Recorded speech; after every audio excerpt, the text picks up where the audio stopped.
Hi everyone, and welcome to Cutting Edge Digital Motorsports. I'm Marshall Williams, and I recently had a Ford Performance track handling suspension installed on my 2017 Mustang GT.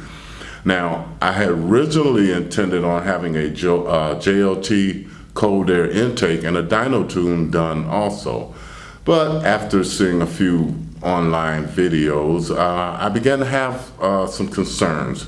So I decided to consult with Elrich of National Speed High Performance Center about some of my concerns. So here we go.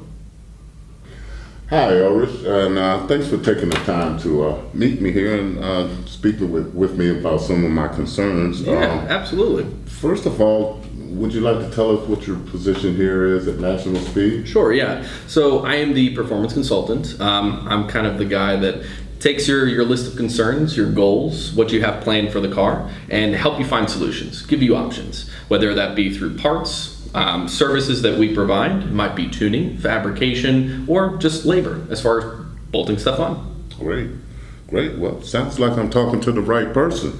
And and it's good that you're here because I do have a concern about cold air intakes. And my first concern is what kind of performance gains can I actually expect from a cold air intake install and tune? Well, that's a fair question. So there's a few things that I want to kind of touch on here. So what is the point of a cold air intake system? Why do we add them on? First thing is we add those on so that we get a cold air or a dense charge of cold air into the intake system and into the engine.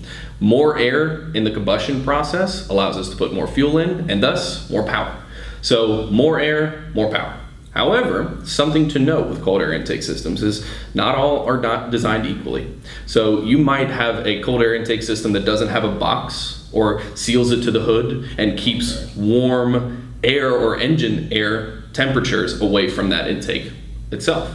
So if you have hot air that's sitting around that air filter or that intake, it's going to take that hot air and try and put it back into your engine. Your engine's going to automatically pull timing, you're going to lose power from it, you're not really going to get great gains out of it.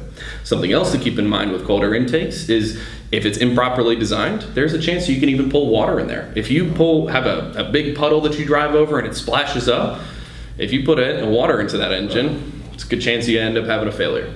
So that's something to be mindful of when it comes to air intake systems.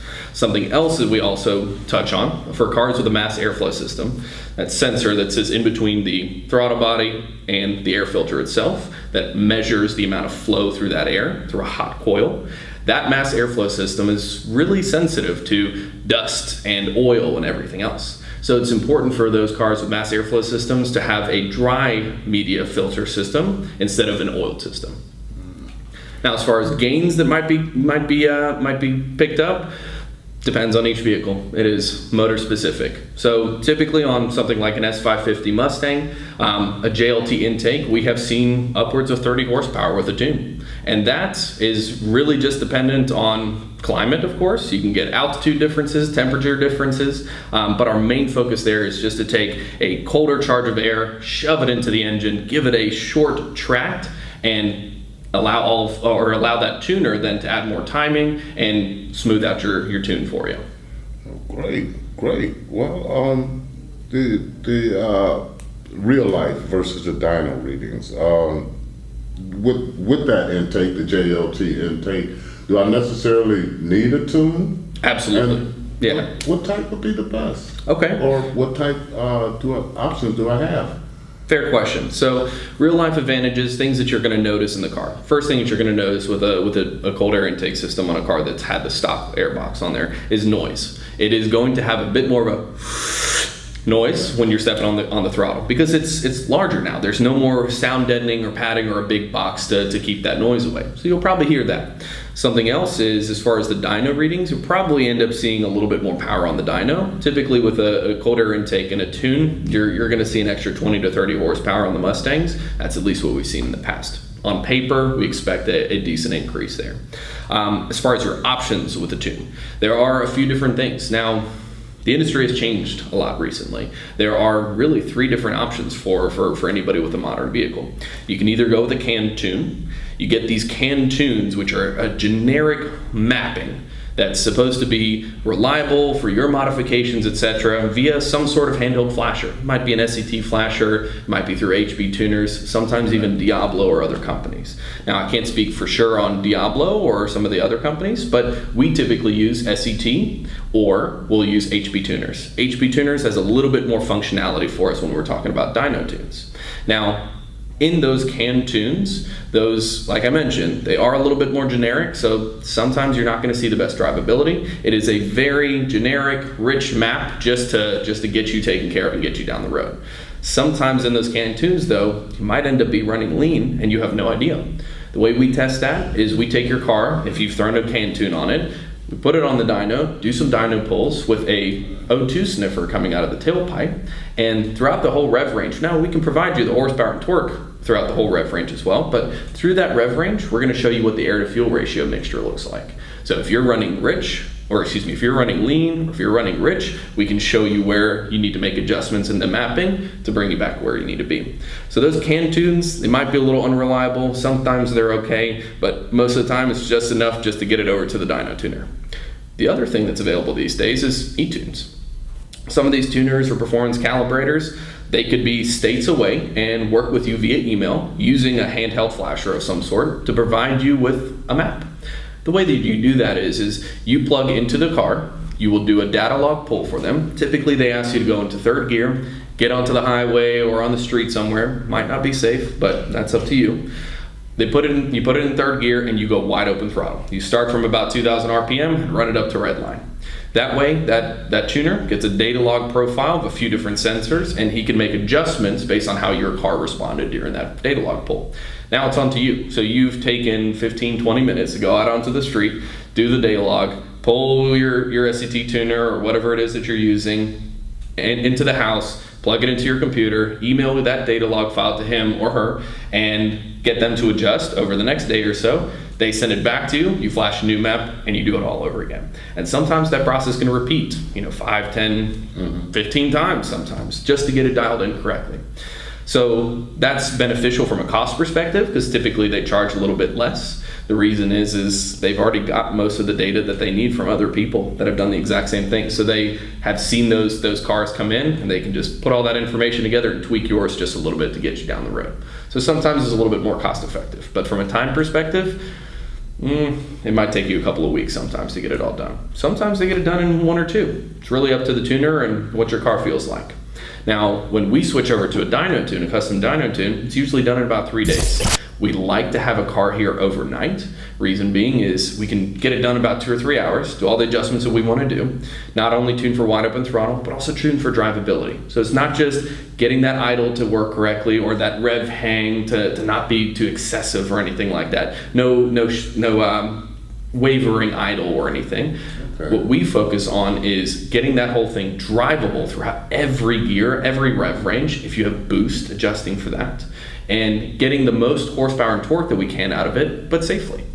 And in the morning, if we've had a time to keep it overnight, in the morning while the car is cold, we can plug into it while it's still cold. We can plug into it and do the first cold start calibrations of the day while the engine's a little bit different with different temperatures, and adjust for that, make sure it's safe. And great. And my next question is, with an ideal dyno tune and the cold air intake, what kind of gains would I notice, or what form of performance gain will I notice? Is throttle response or maybe shifting points? What can I expect with an ideal tune? Fair question. So typically what you'll see with just a cold air intake and a tune, relatively stock car other than that, is you're going to see a little bit more throttle response, a bit more power up top throughout the whole rev range. And the fact is, from the factory, they leave a lot of meat left on the bone for us. So if your car's not been tuned before, you've never done a flash or anything like that, we see some more power out of it. Most of the time with the S550 chassis, we see a good bit of torque as well. So you get that seat of the pants kind of push out of it too. Seat of the pants. Yes, sir. Okay, well, last but not least, and I'm sure a lot of car owners will be concerned, is warranty issues. I've heard a lot about doing a cold air intake and a tune with void the warranty. Yeah. What's your take on that? Get that question all the time. Everybody's asking that question these days because you want to make sure that your investment is safe, because you're taking extra money out of your paycheck to modify your vehicle now, but you still have the engine itself that you're careful with. The rest of the car, you want to make sure that that's warranted from the dealership if you have a warranty. So my first response is always check your own warranty. Make sure that the fine print doesn't say that you're not allowed to modify it whatsoever. But there is a flip side to this. There is a court case, or an act, if you will, called the Magnuson-Moss Act that protects us in the aftermarket. So if you ever do a modification or anything to the vehicle, take it into the dealership and they say, oh, we're not going to warranty this vehicle because you put a cold air intake system on there. Okay. And they say, well, maybe they say the suspension is messed up and we're not going to replace the suspension because you have a cold air intake on there. Well, those two things don't have anything to do with it. There's no reason that a cold air intake system is going to impact your suspension, right? So it's on the dealership, according to the Magnuson-Moss Act, it's on the dealership and the manufacturer to prove that any sort of modification that you performed actually influences the warrantyable item. Awesome. Well, I think you've answered most of my questions, and Glad to do it.